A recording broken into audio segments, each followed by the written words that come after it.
Good day, everybody. This is Brian Tarian here from the Disability Digest, and I'm excited for today. I have a special guest here that I expect you'll find his message inspiring and educational.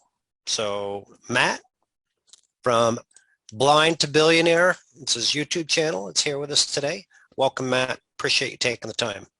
Yeah, thanks, Brian. I really appreciate it. Great to have you. Great to be here with you. And yeah, thanks so much for this opportunity. I really do appreciate it. This is cool.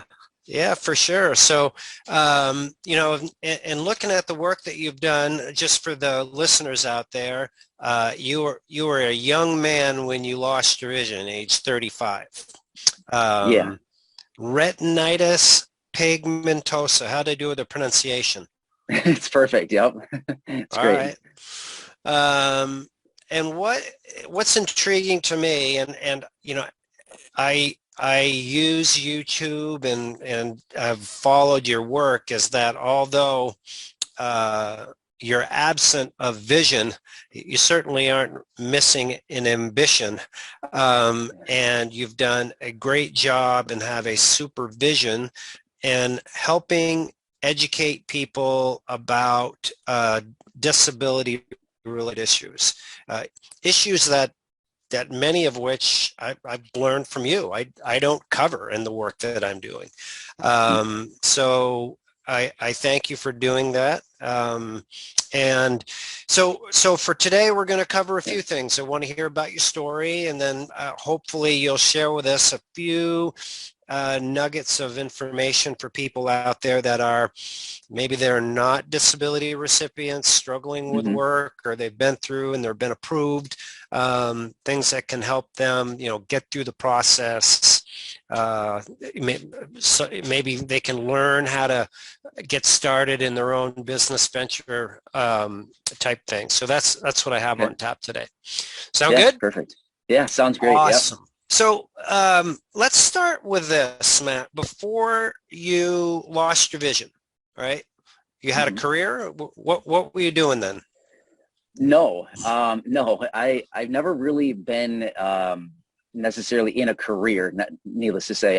So I have had a number of different jobs throughout my life, but I actually started losing my vision around the age 10 or so. So that's kind of when we started seeing like noticeable differences in my vision. There were many different things that were coming up at the time, but it just seemed like, something isn't right with my vision. And nobody knew the answer at that time. We just kind of thought like, oh, I need contacts, I need glasses, something like that.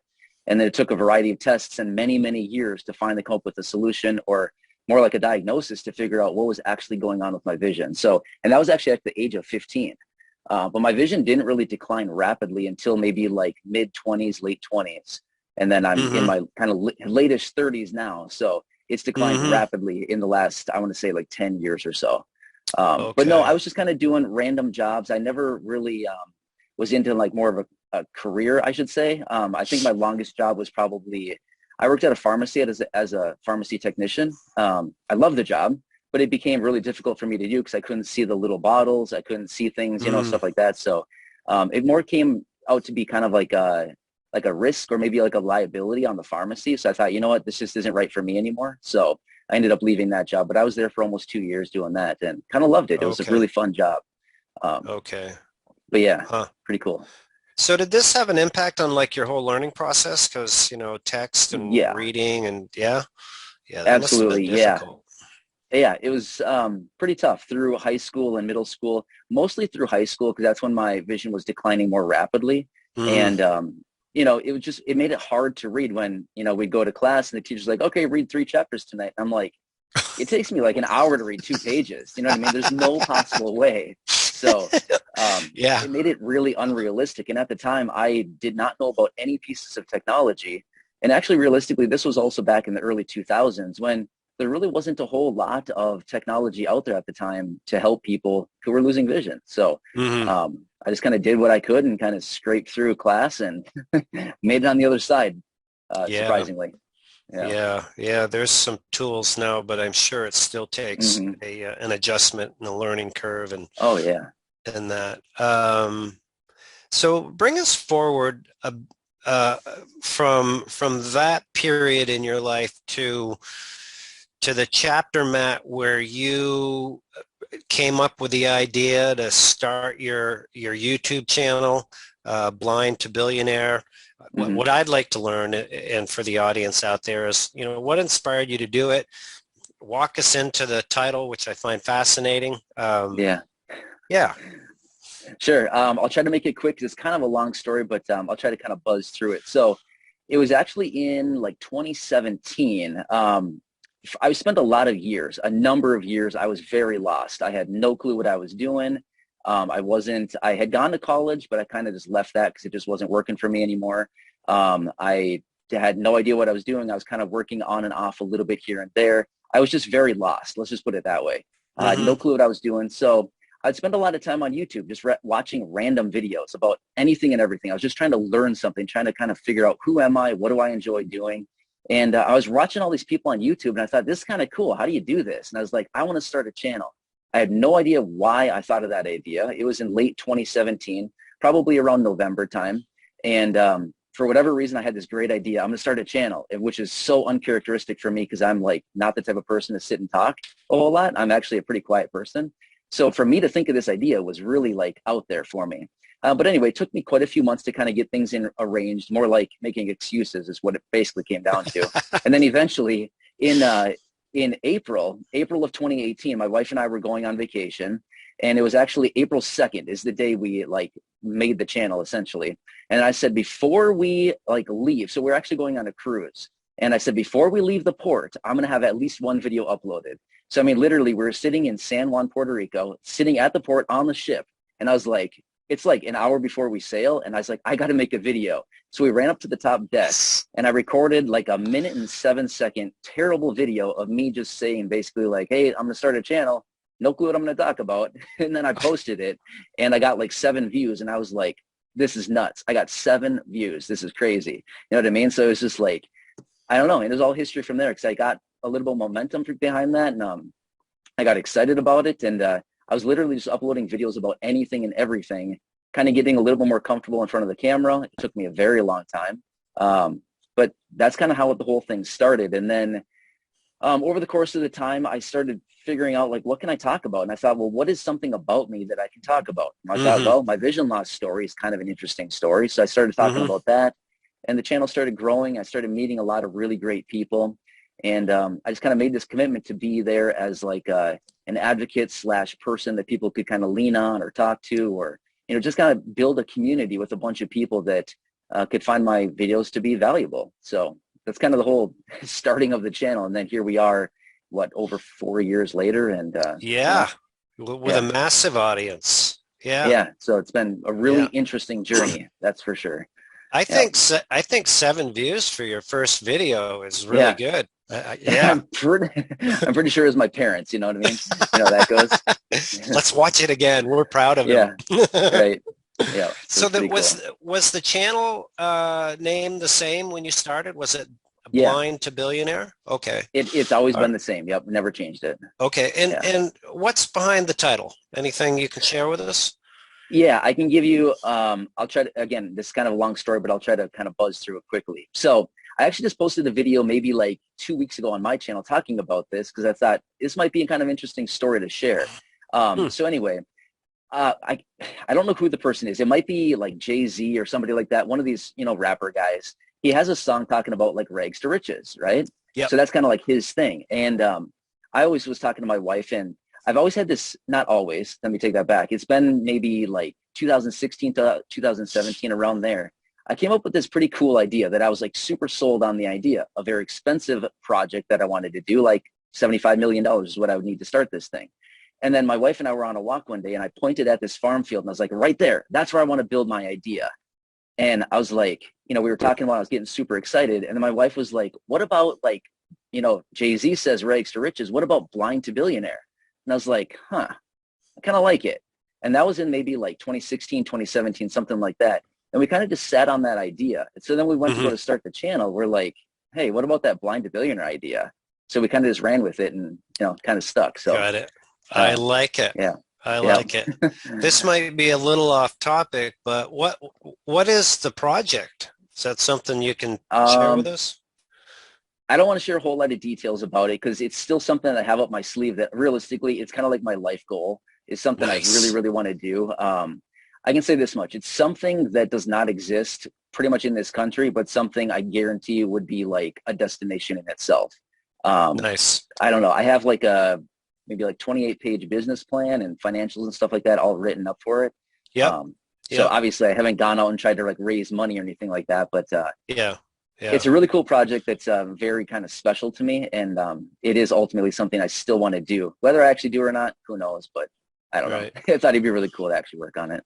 Well, Yeah. for me, I expect for you, it's always good to have a target, a goal. I mean, gets you out of bed in Hmm. the morning, keeps you doing Yeah. what you're doing. I mean, so that's great. Um, Hmm. when when you were going through we didn't cover this, but you're a disability recipient. When you Yep. went through um, the process, Yep. what was that like? Was it smooth? Do you have any Um, challenges? so I'm trying to think back at it. When this happened, it was in my early 20s. So I'm going to be honest with you, I don't really remember the process all that much. I think I was Mm, maybe around like 22 or so is when we mm, actually applied for this. So my parents helped me out a lot with that process. One thing I do remember, it was a very slow process. So mm, 22, I was like, this was quite a few years ago, right? So this was like 15 years ago where everything was pretty much done by mail, or at least that's how we did it anyway. right. Um, and so it was a very, very slow process. I remember filling out the application. There was a ton of paperwork that we had to gather as far as like official diagnosis from the doctors, letters, all kinds of proof showing that, yes, this is a real thing, all kinds of stuff like this, evidence, and then filling it all out, mailing it in, and then literally just waiting and waiting. I remember asking my parents a few times, hey, have you heard anything? And they're like, I haven't heard anything. I have no clue what's going on here. And then like 3 months later, you get a piece of paper and you're like, oh, we got one piece of paper. What does it say? You know what I mean? So I remember it being a very long, drawn out process that took, it seemed like a very long time. Honestly, I don't remember how many months it took, but, it's a slow process. But again, things might be a little bit more faster today. Just considering, it's 2022 versus whatever it was back then. So yeah, Yeah. I just know it was very slow. Yeah, yeah. Well, I can say from firsthand experience of here at the Disability Digest, there's 173,000 people, and I've been working and Mhm. helping people go through the process. In the time that I've been doing this, this is the longest wait time that exists for a variety Okay. of reasons. So Hmm. it would be nice. I mean, if it was easy and problem free, I'd be talking to you about something else, I expect. But Yeah. so, Right. so I think what you're sharing though is really valuable to anybody that's out there that is, considering the process or going through it. Is you do need to have, you just need to understand it's not a quick fix, right? Hmm. Yeah, So, absolutely. So I'd want to say a few things really quickly, which is if somebody's planning on applying for disability benefits, number one, gather more than enough information that you possibly could ever think you need. So the mhm, thing is if you delay sending in even one piece of paper that they need, it's going to delay the process by a long time. I mean, you know this, Brian, it delays the process a lot, right? yeah, Especially if you need to go back and forth with, kind of tag sending in papers. They need to send you a sheet and say, oh, we need this paper from you, and then it takes you, a couple days to get it out to them. And it's a really slow process. So I would say gather more than enough paperwork than what you need and just have that at your disposal, or even bring it in or send it all in at the same time, just so they have everything that they need at the same time. great advice. Great advice. Yeah.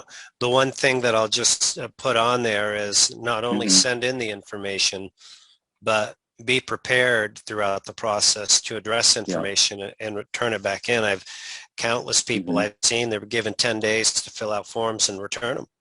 Missing Yeah. them. Denied. It's a quick turnaround. Yeah, it Quick turnaround. is. Yeah. No, Yeah. that's good advice. Really good advice. Oh, I want to, one I more. want, oh yes, go ahead.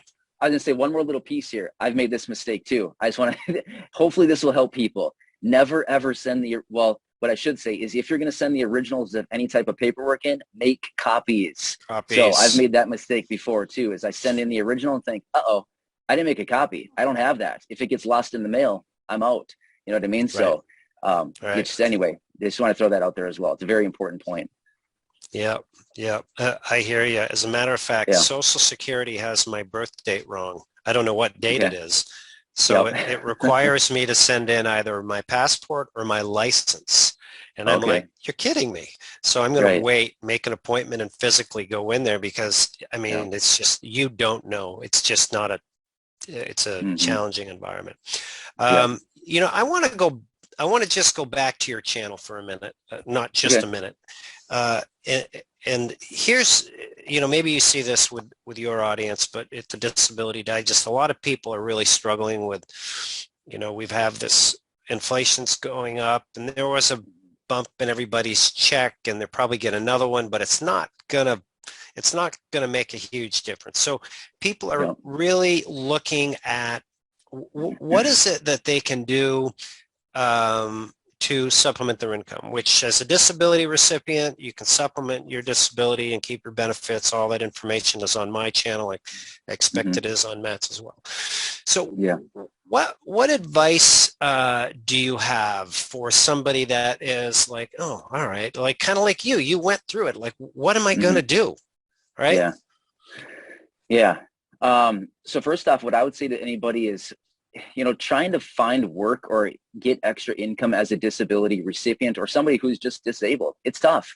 So, I mean, I think we all need to cross that bridge first off and just say it is a difficult process, right? And the thing Mm, that I had for a very long time too is I always thought like, oh, I don't know what I can do. I honestly have no clue what I can do. I struggled with that for a very long time where I thought, I know I need to go and do something. I know I need to get some extra income coming in here. I know I need to do something to contribute, but I have no idea what I can do, right? So I'd always look online like, oh, what can blind people do? And it's like, no, rather than asking what can blind people do, I always thought, what do I want to do? What you. can I do? What am I currently doing right now? So that's what I would Hmm. encourage people to do is ask yourself, what are you currently doing right now? So for example, I have a friend who's blind also. He's a mechanic. He's like an expert like small engines mechanic. He works on like lawnmowers and snow blowers and all kinds of stuff like that. And that's what he does. So I feel like, what are you currently doing now? What are you passionate about? What do you enjoy doing? What are you knowledgeable about? And then how can you monetize that? So for Hmm. example, if somebody enjoys working on small engines or something, how can you, maybe provide a service to your neighbors or your family members, something like that, repair their engines or do like seasonal maintenance or whatever you have to do. And then just, how can you get some money out of that? Provide a service, how can you provide value to people is basically all it comes Right. down to. So Right. yeah, that's what I really encourage people to do is just to kind of see what are you already doing and then just see, okay, I'm already doing X, Y, Z. Great. Now, how can I try to make some money from this? Yeah. Yeah. Yeah, it reminds me of a story. We had a gentleman here, I'll keep his name generic, Peter, got approved for disability, got a nice back benefit check. Okay. Went out, bought an expensive lawnmower, like $6,000 lawnmower. Oh, And he wow. doesn't have a very big lawn. And Yeah. his wife, you think she was happy or upset? I Well, think you know the answer, but I'm seeing the right? opportunity with this though, too, you know, but okay, I would say she's probably initially upset, but I feel like he might have a pretty good opportunity with this very expensive lawnmower he has. Exactly. That's what he Yep. did. So Yep. he like goes, talks to his neighbors. Okay, who's doing your lawn? What are they, right? So Hmm. he had to fill in the piece about the weed whacking and the trimming. That was the Okay. most difficult piece. But now he's got his little business going. He's got a pouch in the Yeah. back. They put the check or the money in there, and he's Okay. got it going on. So he Hmm. spun that one around in situations like that. So right, Yep. right. And what's cool Uh, about his mower too is if he's using that mower as a business, he can write off a lot of the things for it. Now, if he's using it personally as well, he can't use it. He can't write off stuff that he uses it personally for. But anything that's used for yep, business purposes, he can start writing off the gas, the oil, and if he needs to make repairs, he can start writing that stuff off too. Great. yep, I mean, it's a win-win for everybody. So cool yeah. stuff. That's awesome. I love Uh, stories like that. yeah. It fascinates me as well. Yeah. So in your world, Hmm. the YouTube world that you're in, if somebody's like, you know what, maybe I'd be interested in doing that. I mean, Yeah. is there some general like structured process, like what's involved that maybe you could share with people so you say like, all right, well, maybe I could do that. Um, Structure. I mean, literally, you got to start making videos. That's like the hardest part a lot of times to do anything is starting. I mean, seriously, I know Right. it sounds so basic, but the hardest part about anything for the most people, even me included, I'm not saying it's not me, for me included, anything is just starting. So the best Yeah. thing I could say to do is if anybody wants to start a channel, just start making videos. That's it. Does not matter what it's about, because realistically, from the very start, the vast majority of the early videos are probably not going to get a ton of views anyway. So the whole point is getting comfortable in front of the video, in front of the camera, maybe kind of learning how to speak to a camera. It seems really weird. To me, it was very weird for a very long time. So Hmm. that's one thing to get comfortable with. Maybe get a little bit comfortable with editing. I do very minimal editing on my videos. In fact, I just trim kind of the front and back of my videos. Otherwise, in the middle of my videos, I don't do any editing because I want people to see the real me. I'm not perfect in any way, shape, or form. And I like to display that in my videos as well. So, Hmm. I mean, it's Hmm. literally just that. And then to start posting videos. Hmm. And what I would say is just start talking about stuff that you might be already interested in, that you're knowledgeable about, or that you feel like would be valuable to other people to share. So I feel Yeah. like those are kind of some of the pillars to share with a channel, and just, Hmm. just keep at it. Hmm. Yeah. That's great advice. If Yep. somebody were to, I don't know, if this is too generic, you can just say, Brian, this is a tough one to answer. I get it. Yeah. But if somebody Okay. was to produce produce say one video a Yep. day, right? Hmm. Could they build a channel on like 5 videos a week? Oh yeah, absolutely. Yeah, definitely. Yep. Um, I don't know Okay. how else to confirm that more, but yes, absolutely. One video a day is even very ambitious for most people.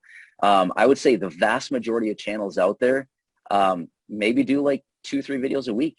I mean, Yeah. that's a lot of people do that. There's even channels out there that have millions and millions of subs that do one video a month or one video a week. Yeah. So, it depends on the kind of the genre that you're in. Like for what I do and what you do, Brian, we kind of keep up with current events, things like this. Hmm. So with the videos that I do, I mean, I'm literally watching like 25 different news sources all day, every single day. So as things are hitting the wire, I'm literally making videos like on top of it immediately. So for me, I can't Right. make one video a week. It just wouldn't work for me, right? So No. since I'm doing current events, kind of stuff like that. But for other channels, you can get away with 1, 2, 3 videos a week or one video a day. Yeah. I mean, if somebody wants Yep. to do that, Yeah. by all means, Yeah. you could build a channel pretty quickly doing that. Yeah, there you go. I mean, there's people that have Yeah. condition-specific information, Yeah. and other hacks that they're doing or hobbies. Hmm. So no, that's great advice. So, Yeah. shooting a video might be 2 or 3 minutes long. Some of their Hmm. content is different, but then you got to figure out the editing and the posting. But once you get that Yeah. down, right? I mean, Hmm. would it be somebody could do it in a couple hours of work a day? Oh yeah, easily. Yeah. Yep, easily. And that's something else that I would say too, is if somebody starts making videos, keep the videos short. Keep them, minute, 2 minutes, 3 minutes, 5 minutes. Don't try to Yep. make this 20-minute video. Oh, It's yeah. just not going to be a pleasant experience. I can tell you that much already. I tried it early on and it is tough. It's tough. So just make it easy on yourself, Yeah. make small videos, share one little tidbit. Hey, went to the store today. I saved $5 on my $20 order by doing this one simple hack. Boom. Oh, You explained it in that two would minutes, be, done. yeah, You know what I mean? yeah. It's just super easy stuff. So make it quick. Hmm. Yeah. Yeah. To start, I would say, and then kind of build your way up from there. If you want to make longer videos, that's fine too.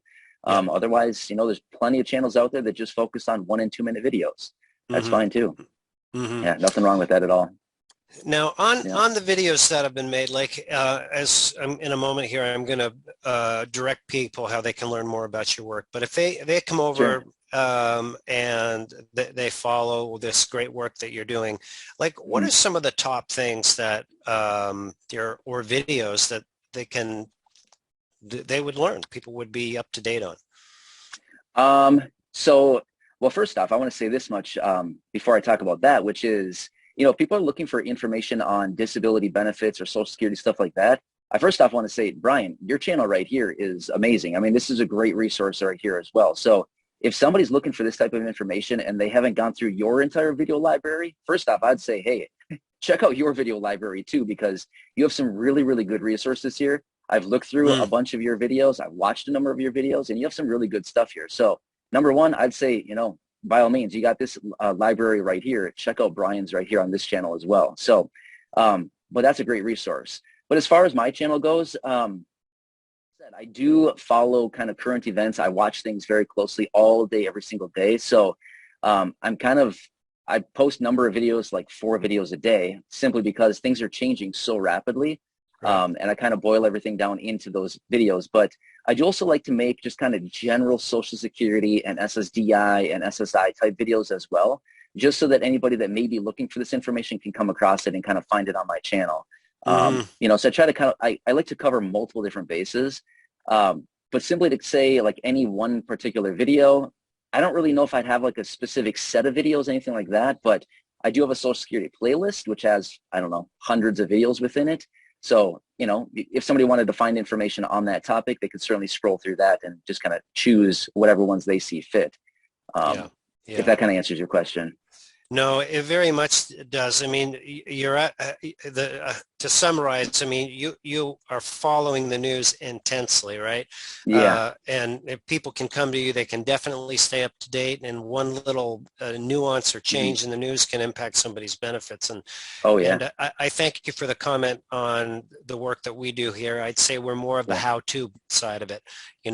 How to get your benefits, how to maximize your, how to keep them, all that stuff. So, so it's a beautiful compliment. What I want to do right now, or what I'm going to do right now, is I'm going to share my screen, and so people can see your channel. And you come on over here. We'll put a link below this video if you're watching this on the Disability Digest side. So you can come over and subscribe, or maybe you're watching it, who knows, somewhere else out there. If you haven't come in and have this subscribe button clicked, and certainly would suggest doing that. And then I expect we also would like or suggest that people ring the bell, or so that you get notices when Matt updates and releases new content, right? The other thing that's good is, listen, we're all doing this work here to really to make a difference for people. So if you see something that's newsworthy or could impact somebody, see a video that's out there, share the video, share it with somebody else, and hey, say, come on in, man, come check this out, right? It's no charge for it. They watch it, they can pause it or turn it off, but that might help them out, right? So that's my closing. Together we can make a difference statement. So yeah, absolutely. One more side note to that too, as well, is right now, there's multiple different pieces of legislation floating around Congress to like reform these benefits and do all kinds of things to it. And like I say to many people on the channel too, is if we share this information, if we tell people about it and we kind of encourage Congress to continue doing something about it, they might actually do it. Rather than just kind of tossing it under the rug like they're so infamously famous to do, right?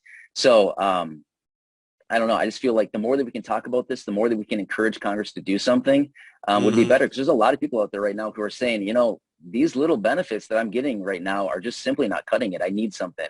And actually, there's a lot of different pieces of information out there right now. So I don't know. I just feel like we got to do whatever we can to encourage, people to share this information and just kind of watch it very closely, as well as anytime that Congress is talking about this, we kind of really want to encourage that type of behavior, because these benefits do need some reform. So there's a lot of people out there who, trying to live on $800 a month, and it's just not cutting it these days. So. No, that is, you're spot on. And I'll just add to it this. Last week I reviewed some statistics that there was a congressional report that said there was 6,000 and something national, not complaints, but requests from disability recipients for help from congressional offices. Now, 6,000 is a pretty big number, but there's like 8-9 million on benefits, and there's a ton of issues, right? And there's 1.1 million applications stuck in the disability process right now. So exactly. What I learned from that is what you're saying, Matt, is people, they're not taking action. It would be of their best interest to take action. So well said. Absolutely. It's going to eventually benefit everybody who receives fixed income to some way, in some degree. So ultimately it helps everybody by kind of speaking up on all this stuff. So very important. Yeah. Yep. So good. Yeah. So listen, in closing, check it out. Blind to Billionaire, subscribe, share the Yeah. videos, ring the bell. Matt, this has been fantastic. If I could Yeah. get you back here again sometime, I'd love to No, do it. sounds Grateful. good. Thanks, Brian. I really appreciate it. All Yeah. right. Awesome. Cool. Thank you, Brian.